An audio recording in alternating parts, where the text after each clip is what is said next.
Hello friends, good morning. Welcome to our zoology class. Today we are going to discuss about phylum Porifera. Phylum Porifera. Okay, let us start. What are poriferans? Poriferans means they are the pore-bearing organisms. Okay, poriferans means pore-bearing organisms. Okay, let us discuss a few important points. See, in poriferans, body is covered by the outer pinacoderm, inner choanoderm, outer pinacoderm, inner choanoderm. In between outer pinacoderm and inner choanoderm,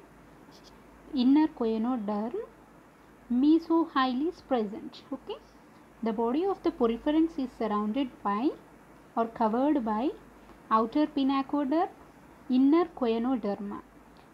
In between these two, outer pinacoderm and inner choanoderm, mesohyl is present. Very important friends, in the mesohyl, wandering amoebocytes are present. Okay, within the mesohyl, wandering amoebocytes are present. Next, in poriferans, nerve cells and sensory cells are absent. So, in poriferans, both nerve cells and sensory cells are absent.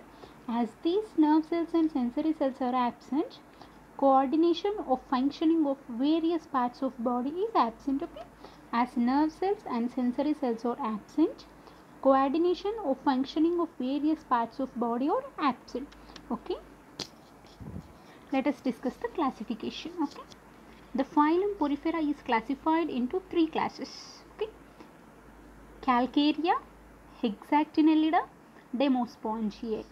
Calcarea or Calcarea, we may pronounce in any way. Okay, Calcarea, Hexactinellida, Demospongiae. These calcareans are called calcareous sponges. Calcareous sponges. These are called Hexactinellidae. These are called glass sponges. Glass sponges. And these, the members of these are called demosponges. Demosponges. Next, all are marine. So the members of Calcarea or Calcarea, all are marine. So here also same. So in both these cases, all are marine in nature. Next, the members of Demospongiae, marine, freshwater and brackish water sponges also present. Marine, freshwater and brackish water sponges also present. Next, the members of Calcarea live in shallow water. So they live only in shallow waters, means less depth. Shallow means less depth. Next, the members of Hexactinellida live in deep water. Deep means they live only in deep water, whereas the members of Demospongiae lives at all depths. So they live everywhere like that. Next, in this, calcareous spicules are present in Calcarea. So calcareous spicules are present in Calcarea. Siliceous spicules are present in Hexactinellida. Siliceous spicules are present in Hexactinellida. In this, siliceous spicules or spongin fibers or both or none. So see here, siliceous spicules or spongin fibers or both may be present or both may be absent. Next, in Calcarea, the spicules are monoaxon, trioxon or tetraaxon. So it may be a mono, a tri or the tetraaxon. Whereas in case of Hexactinellida, the name hexa means 6. So here the spicules are 6-rayed. So hexactinal.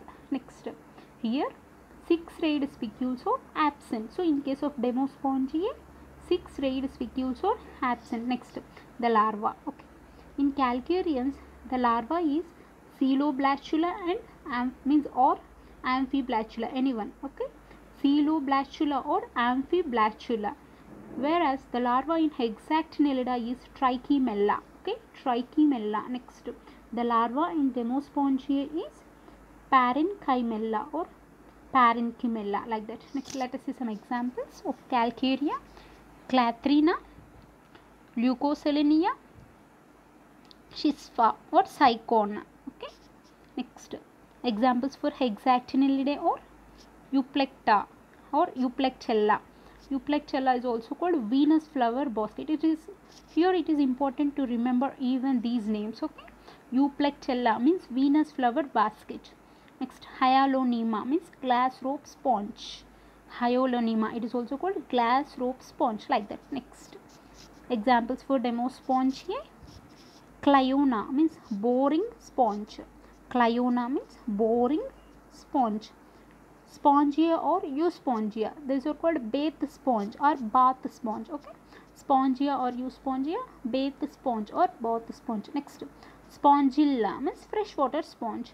Already we discussed, the members of Demospongia may live either in the marine water, fresh water or brackish water. So here this this spongilla is a freshwater sponge. Next, Kelina, it is called dead man's finger. Kelina, it is dead man's finger. I hope you understood, friends. It is very useful, I think. Okay, thank you.